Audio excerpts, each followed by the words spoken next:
అందరికీ నమస్కారము. Welcome to సంప్రదాయ దర్శిని. నవరాత్రులలో 5వ రోజు ఆశ్వయుజ శుద్ధ పంచమి నాడు నవదుర్గలలో 5వ అవతారమైన స్కందమాత దుర్గాదేవిని పూజిస్తారు. కార్తికేయుని మరో పేరు స్కంద నుంచి ఈ అమ్మవారి పేరు వచ్చింది. ఈ అమ్మవారికి 4 చేతులతో ఉండే స్కందమాత దుర్గాదేవి సింహాసనంపై ఉంటుంది. చేతిలో కమలము, ఒక చెయ్యి అభయముద్రలో ఉండగా స్కందుడు అంటే కుమారస్వామి ఆమె ఒళ్ళో కూర్చొని ఉంటారు. తెల్లని వస్త్రంతో ఉంటారు. ఈ అమ్మవారి యొక్క ధ్యాన శ్లోకము: సింహాసనగత నిత్యం పద్మాశ్రితకరద్వయ శుభమస్తు సదా దేవి స్కందమాతా యశస్విని.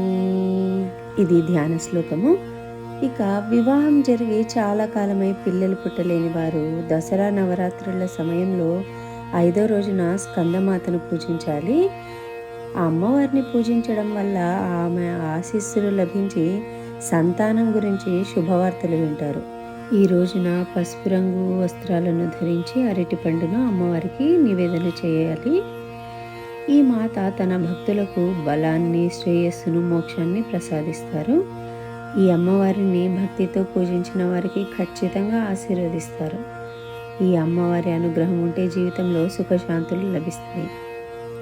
యా దేవి సర్వభూతేషు మాం స్కందమాతారూపేణ సంస్థితా నమస్తస్యై నమస్తస్యై నమస్తస్యై నమో నమః.